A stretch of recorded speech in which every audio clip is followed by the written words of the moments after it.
Hello, Metal Maniacs, and what you're looking at here is a dishing stump.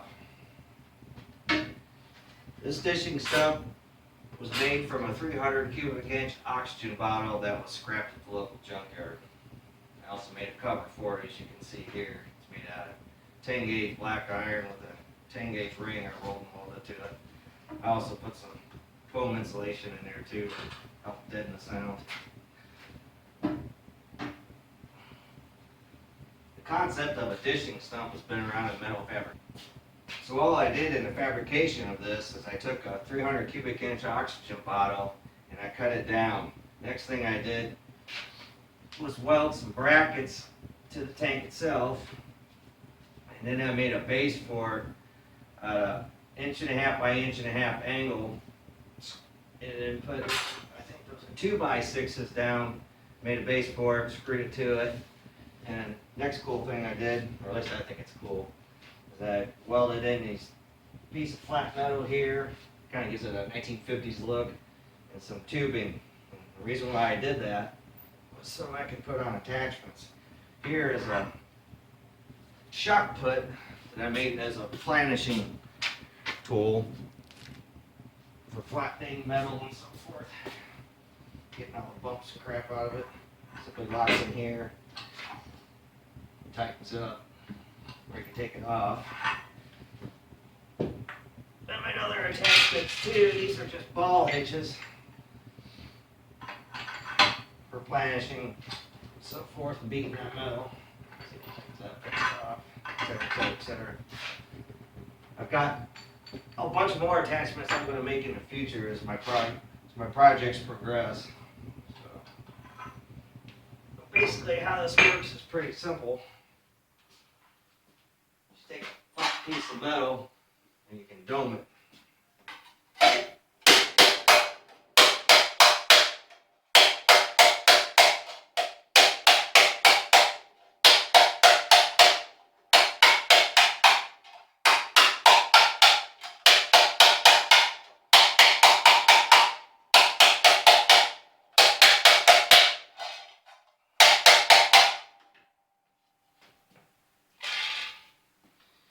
You can see how it's starting to take shape into a dome form.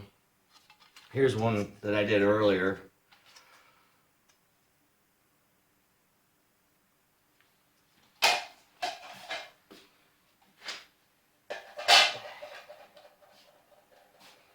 On the inside of this is kind of like foam insulation I got at work. Neoprene, I think it is. But you can see that. And I line a hole inside with it to deaden the sound, because I mean these things are really, really loud. You can tell if you hit a hammer on it. But it was 10 times as loud without the insulation in it. Let's see.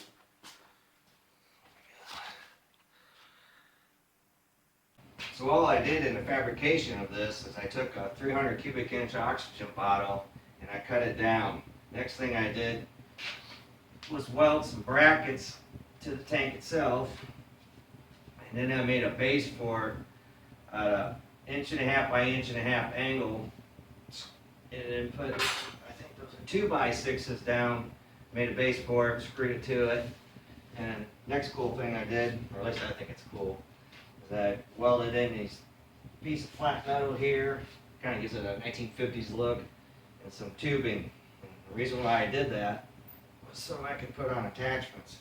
Here is a shock put that I made as a planishing tool for flattening metal and so forth.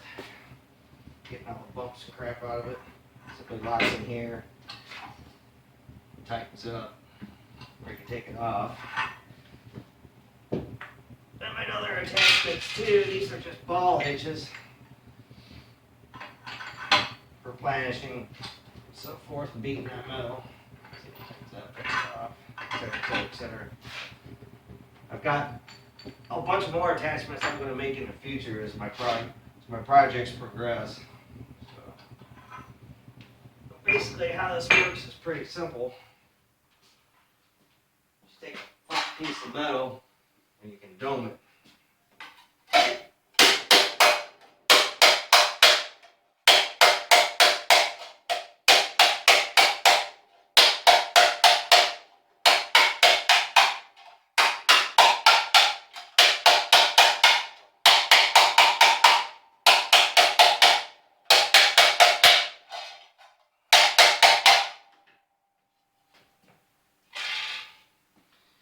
You can see how it's starting to take shape into a dome form.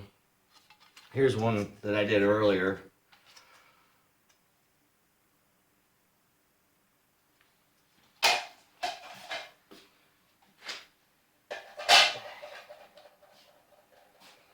On the inside of this is